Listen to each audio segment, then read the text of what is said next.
just being here supporting our guys showed an unwavering tradition that we have here at Mizzou, City of Columbia. Just to be present with these guys every step of the way, regardless of what the results have been. I thought the support has been very consistent, and our guys have given their very best, no different than our crowd has given their very best along the way. Auburn is definitely a great team.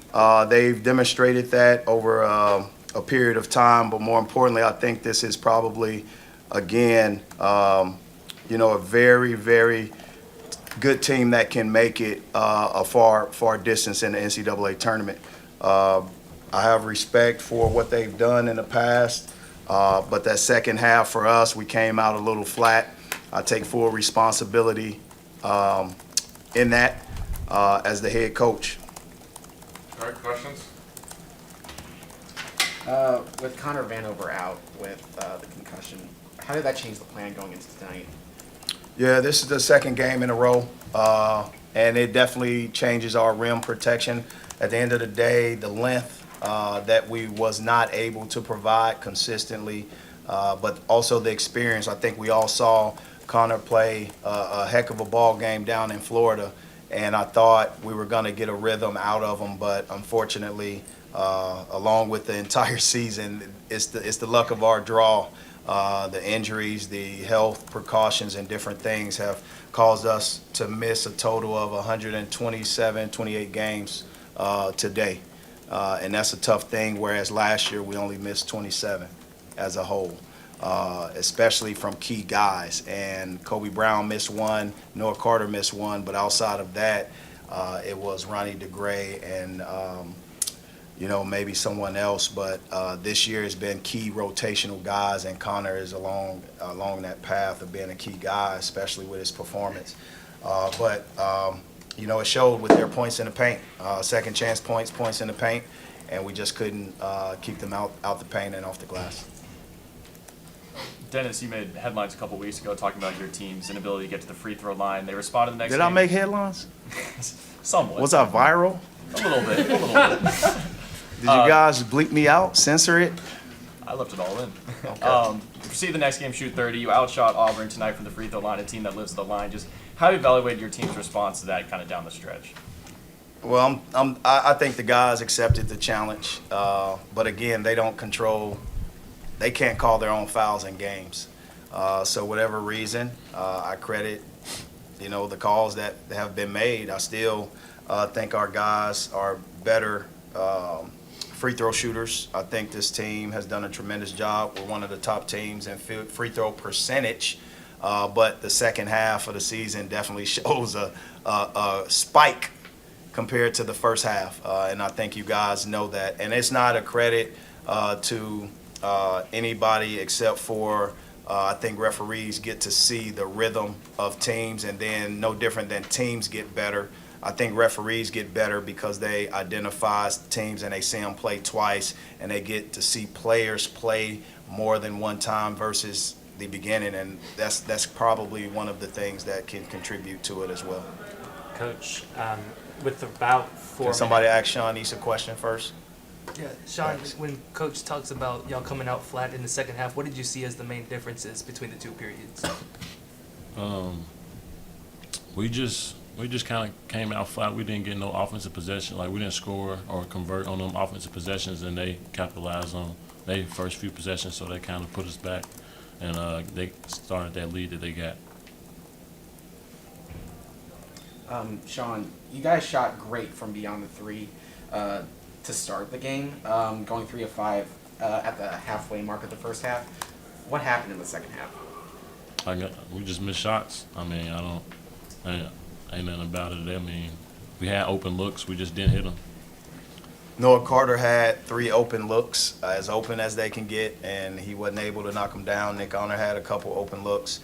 He wasn't able to knock down, and they knocked theirs down. They ended up making 8.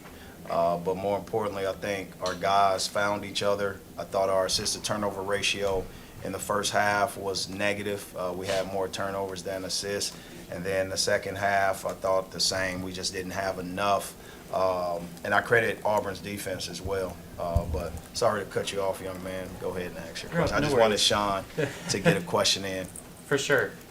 So with around 4 minutes in the first half, you frustrations were getting a little high, and it looked like Tamar Bates kind of said some words to you. Can you kind of just? Which time? It was around 4 minutes. You were kind of jumping up and down. Bates was bringing up the ball, and he kind of exchanged some words with you, and it seemed to kind of calm you down. Can you kind of talk about that dynamic and how y'all work with one another? Well, I think our kids know me. I'm very transparent with them. They know I'm gonna fight tooth and nail for them every possession, every ounce of the way. But more importantly, in practice, they see a different part of me in practice than maybe the general public gets to see. I'm a very fiery, detailed guy when it comes to getting our guys organized, getting them practice, demanding in a healthy way. And they're giving me exactly what I give them every step of the way. So he was just giving me words of wisdom. Coaches are not, we can always learn, we can always listen to young people. I'm just thankful that our guys are so connected with me and each other that they aren't afraid to give suggestions, especially something that can help me along the way. Coach, to that end, then, what do you take away from a 27-point loss at this stage of the season? Something I take that Auburn's very good. What the football coach from the Cardinals say? They are who we think they are, right? I mean, they are who we think they were. They're a good team, and I think they can go deep in the tournament. We have about 3 or 4 teams in the SEC that can play in the Final Four. I think this year we can possibly have 2 teams, but we have 4 potential teams that can make it. And you guys know it's about the matchups, it's about the path, it's about the location, all those intricate details. But we genuinely, when you look at our teams in this conference, we have 2 that I think that can make it and represent our conference in a great way. Dennis, it's getting pretty close to a winless regular season in conference play. Yep.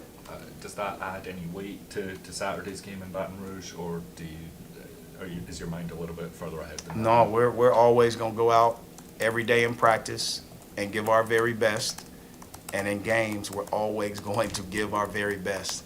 I don't want these guys to be focused on the outcomes of things. I want them to be focused on the process.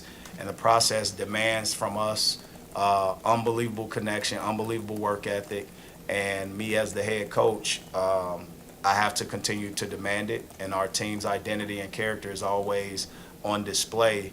And I think our guys give their very best regardless of the outcomes. The circumstance that we have had is a different circumstance than probably, I don't know if coaches have ever in 20 plus years of coaching in there, whether they've been a head coach for 20 years as an assistant, has gone through 5 in-season surgeries. And mostly guys in the same position, right?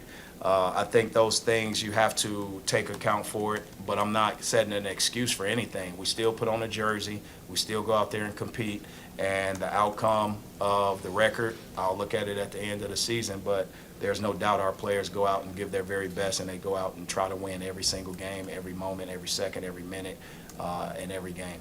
Sean, on that note, what are you taking away from this season? Just the relationships, just how hard we fight every time, and I mean it's still you can't just look at the results of a season.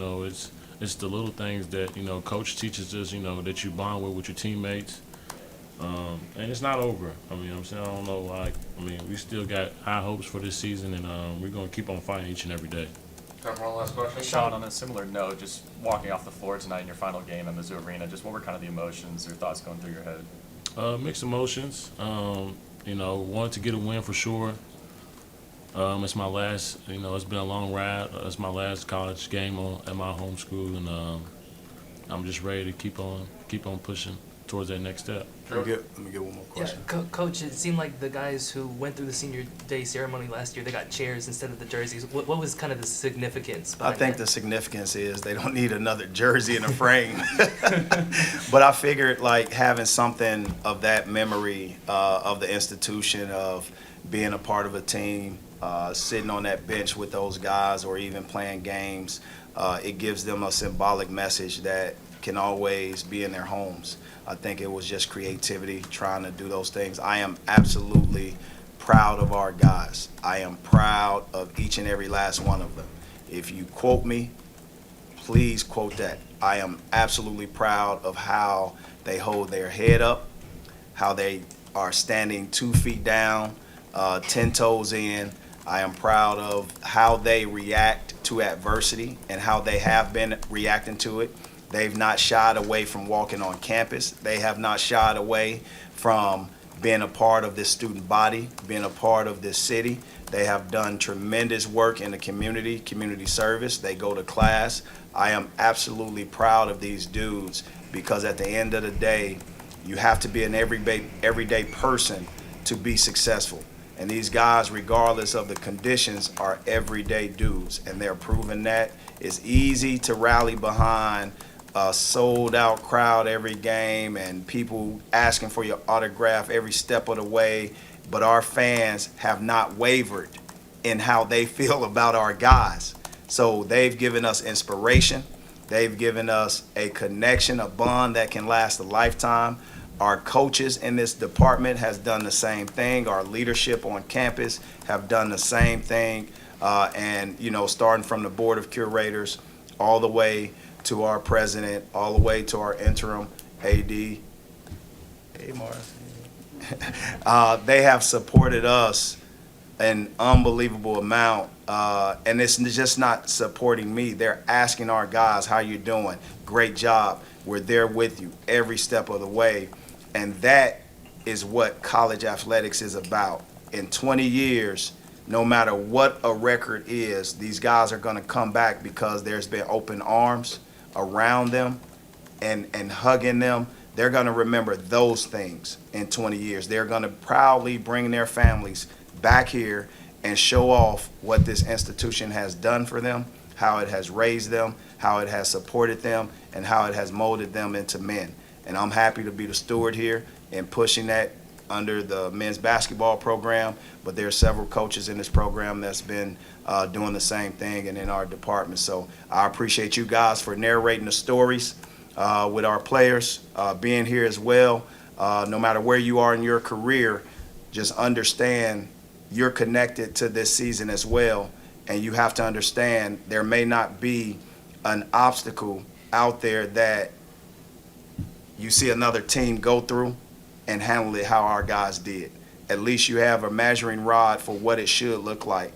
And I'm proud of our guys setting an example and you guys telling the story and narrating the story. MIZ.